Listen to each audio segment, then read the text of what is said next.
You're listening to the MLCC On the Road podcast, brought to you by the Michigan Liquor Control Commission. Good morning, Sara, and welcome back to the MLCC On the Road podcast. Good morning. Good morning. And it looks like we have a special guest here today. Would you go ahead and introduce our guest? Yes, I'm excited. We have Jessica Clark in here this morning. She is the supervisor of our Renewal and Service section. Jess, you want to introduce yourself and give us a little bit of your background?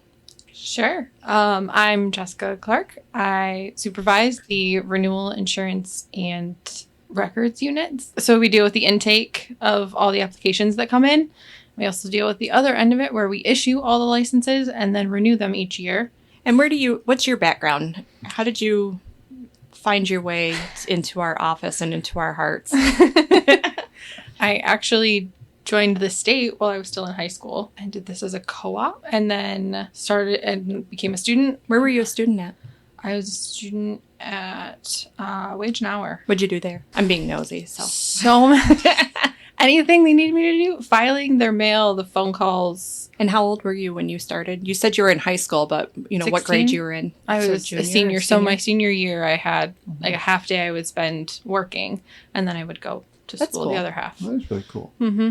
It Well, was we're very glad that you're here. interesting. Yeah. Yeah, you've been here the whole time that I've been here. I think you... Yeah. I was at the front desk. You were at the front desk when I came in for my interview all Yep. those years ago. Were you a So- student here too when you started? Or? Nope. I started as a GOA at the front desk. Gotcha. Okay. So for those who don't know, a GOA is a general office assistant. And for a little bit more history for Jess, she actually helped build our software system. Yes. She spent many hours and there was a lot of blood, sweat, and tears that went into this. So, Jess does know our system pretty much inside and out. And I'm pretty proud of her for how far she's come and putting up with us this long. So. Yeah, and both of us worked with her. Obviously, she still works for you over in licensing. But back when I was a deputy director over in licensing, I worked with Jess quite a bit on renewal, and we had some fun renewal years there. And Oh, yeah. and that's what we're actually here to talk about today is renewal, because there's something really exciting, at least we think it's really exciting for our licensees, that's starting in full this year, and that is the 100% online renewal. Can you give us a little background on that? We went to the new system in the fall of 2017. And so 2018 was the first year where we had this new renewal portal with our system. And basically since then, it's been the goal to get to a point where we could be fully online. Everyone could just log into their portal account and renew without having to receive the paper first. The upcoming year is the first year we will actually fully go online, which is so if I'm a exciting. licensee and I get it's time for renewal here in a couple of months in early 2025, I'm not going to get a piece of paper in the mail. You'll get a postcard. I will get a postcard just in the as a mail. reminder that you should get on and renew. There won't be like any it won't tell you how much, it won't tell you the breakdown. It's not an invoice. Okay. It's just a reminder that you should get on and renew your licenses. Because when all they that expire. information will be on the portal. Right. Okay. How do I get logged into the portal? Obviously, I need a password, I'm assuming. How is that done? The first thing you have to do is create a portal account. And to do that, you're given by our office the master bid and PIN for the businesses. Now, if you're a person tied to multiple different businesses, you would need each set of master bid and PIN. And how it's set up is that you would have a personal portal account. Okay. And under that portal account, you would then link yourself to each business that you're going to renew for. If you have 5 different businesses, you would have 5 different sets of master bids and PINs. Enter each one, and then you would be linked. And you said we sent letters last year to everyone with that information who are current licensees. Yep. So what's the process if I just got my license this year? Do I have or should I have received a letter as well already with my license? Or? So last January, we sent a mass mailing out to all of our licensees with the master bids and PINs.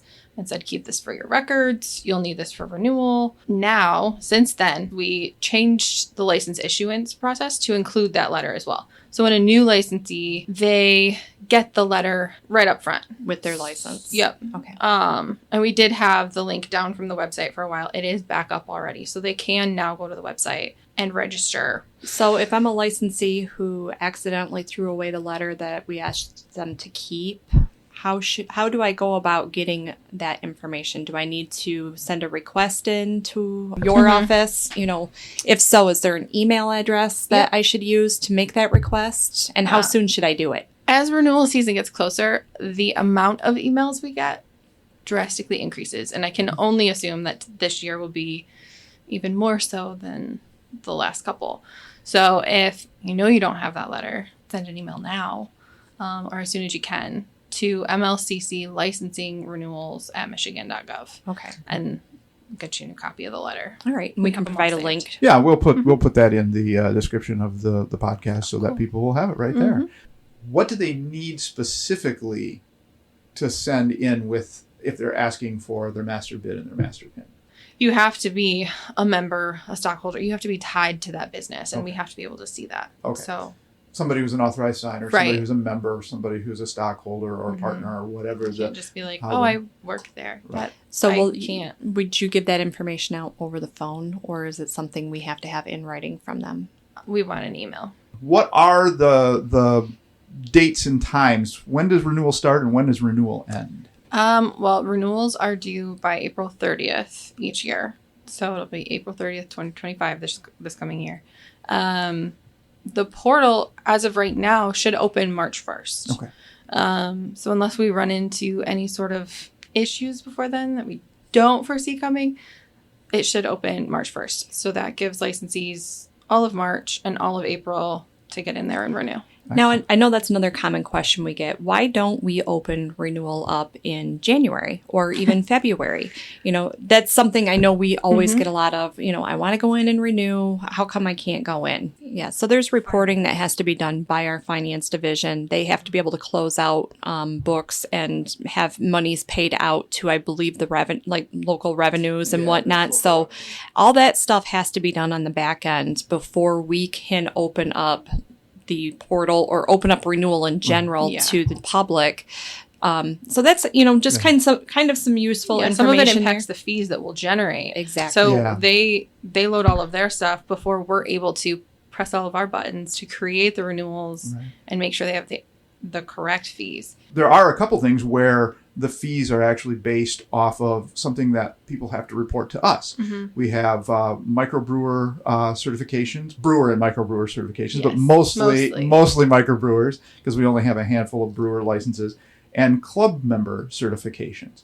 Can you tell us a little bit about that process and what those types of licensees need to do in advance before they even get their renewal information? We're working on those right now. We actually sent those out early November.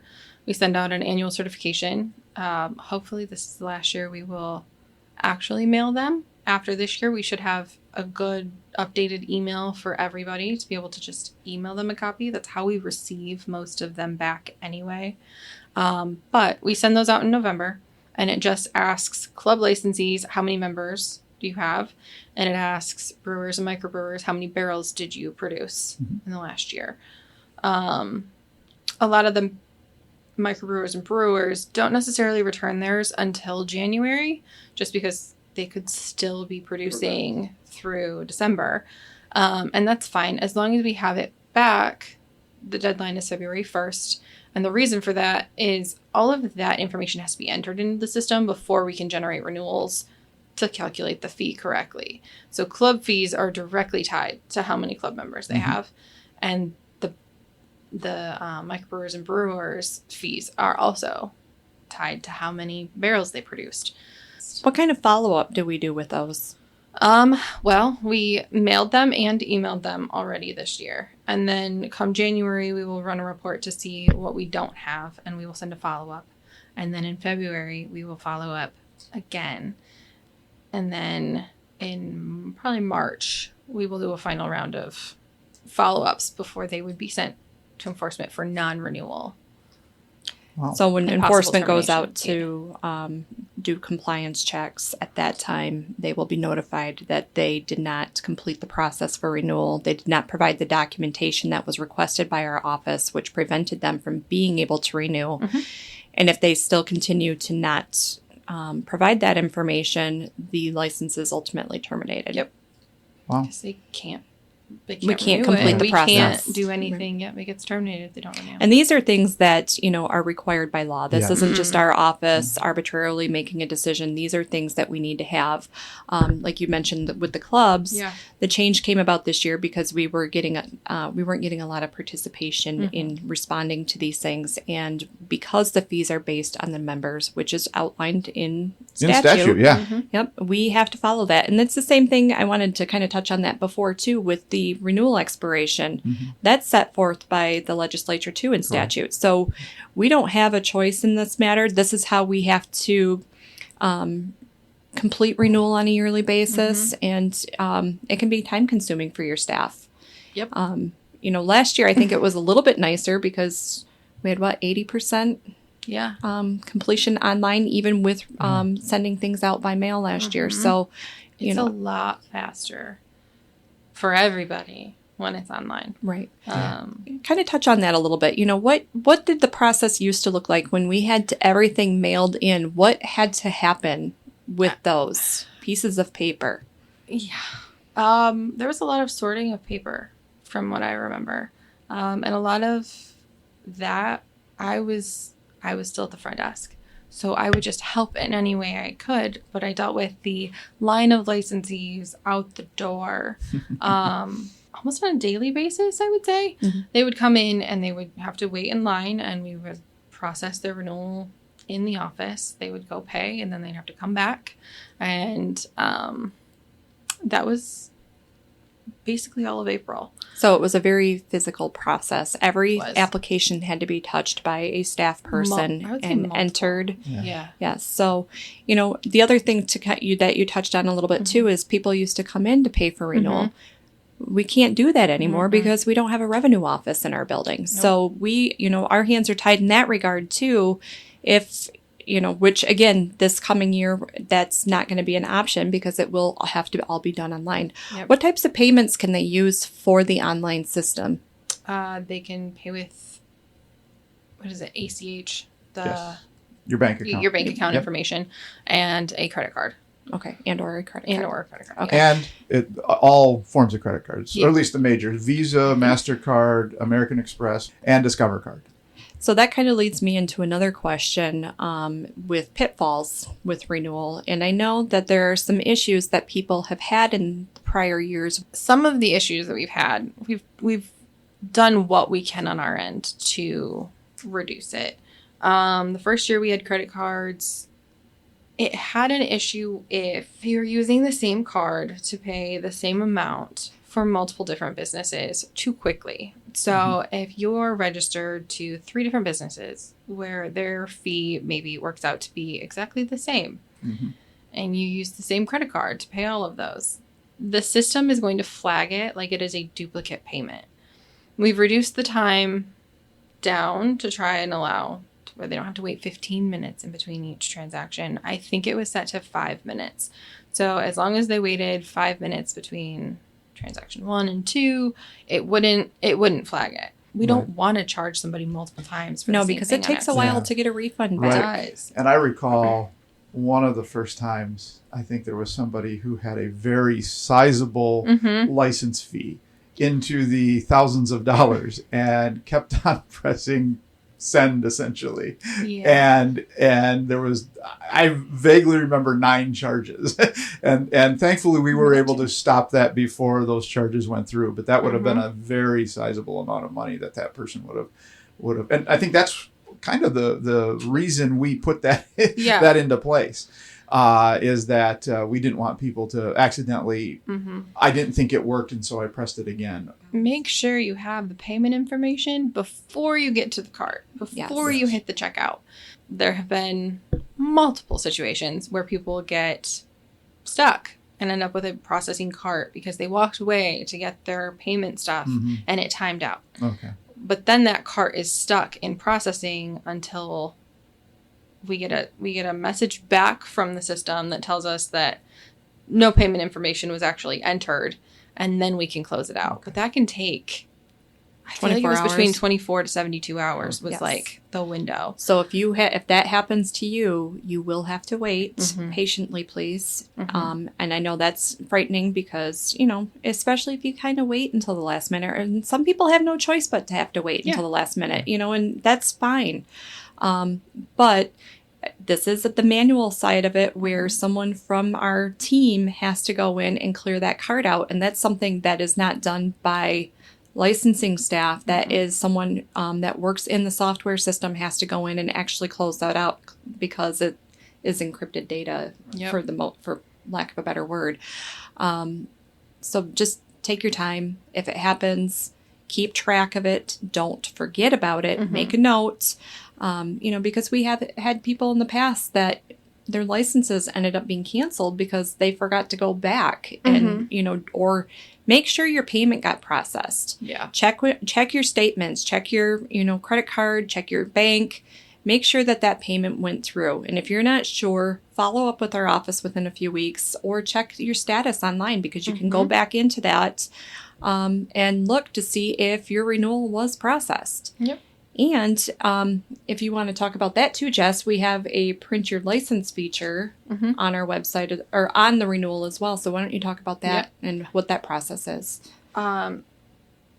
If you submit the renewal online, which everybody will this year, in that process at the end, there is an option to basically complete your own renewal and print your license all in one. As long as there are no holds or any notes from us indicating that we have to look at something or verify anything before you're able to do that. Majority of renewals are going to be fine to complete the renewal immediately online. So as soon as you submit it, you should be able to complete, and then you can print. And right from your computer, you can print a new copy of your license. What happens come May 1st? Is my license automatically canceled the minute the clock strikes 12 on May 1st if I have not renewed? The next step in the process is actually for enforcement to go out. We run the reports and send them to enforcement. And enforcement will go out and do the non-compliance. On active. People who are businesses we had noted as being active. So they were still supposed to be operating. Enforcement will go out and visit them. Anyone who has licenses that are out of state, we have enforcement officers who will reach out and contact through phone or email as well, correct? Yep. Okay. So in all of, I'd say May into June. May into early June, we spend time doing another follow-up. Like, hey, you've really got to get this in. And during that whole time, we leave the portal open. Because if enforcement shows up, they should still have the avenue to get on and renew. Right. So we have to leave that open. So no, it's not automatically canceled. But if you're an active licensee and you're trying to still use that license, it's not a good license anymore. Yeah, they shouldn't be using it, is what you're saying. And they could get in more trouble by enforcement when they show up. Right. Because they're still using an unrenewed license. Expired license. So the takeaway on that is if you haven't paid come April 30th on May 1st, you shouldn't be using that license until you do pay. Otherwise, you could be subjected to fines, suspensions, and other penalties. Yeah, you're selling liquor without a license or alcohol in general without a license. And that's illegal. Okay. So once enforcement's done and the compliance parts of that are done, we have a cutoff at that point that we start looking at, and we call that our drop dead date of we cannot allow anything after this date unless it's under very specific circumstances for a licensee to renew or continue to renew at that point. And then at that time we shut off renewal and anything that's remaining, we start the process of closing out administratively and canceling those licenses. And that's kind of where I step in. And if your license didn't get renewed, and I can't find any case that would have prevented you from renewing, so that means our office sent everything, you were notified, there was nothing in the system that prevented you from being able to get on and timely renew, we have no other recourse but to cancel that license for non-renewal or terminate it. That's just, it's how the law works. We don't have a reinstatement process. There's not an appeal. If you respond to us and you would like to let us know of mitigating circumstances or why you feel that you were prevented from renewing timely, that maybe steps that we didn't take, or, we check, we audit the files, we make sure we send things to the correct address. And if any of those things happened, then there is a process for bringing it back. It does not happen very often, though. Like I said, they're very specific cases that we can bring a license back for, but the majority of them, if you let it lapse, it's gone. Yeah. So you will have to look for a new license. You will have to look at buying another license if you need one. If you had a seller on the line, they're going to have to look for someone else, or I'm sorry, a buyer. I said that backwards. Unfortunately, that's how that works. But thankfully, Sarah, we don't have that many that actually end up that way. No. And a lot of them, they purposely let it lapse, because they don't need it anymore. And, some of them have value and some don't. If you're not sure if a license is something that has value that you hold, contact us and we'll talk to you about it. There's other licenses that, based on how they were issued, they can't be escrowed and they can't be moved. And so sometimes the value of them is diminished if if the property is no longer going to be used for that. So again, any questions you have, you can contact our office. Jess had mentioned the licensing renewal email address. We also have a licensing information email box too. We can provide both links on this podcast information too. And anytime, ask any questions that you may have. Well, thank you, Jessica, for joining us today and the information that you've given us on renewals. And we hope that the renewal season goes well for you and your staff and for all of the MLCC staff that are involved. And until next time, we will see you again on MLCC On the Road.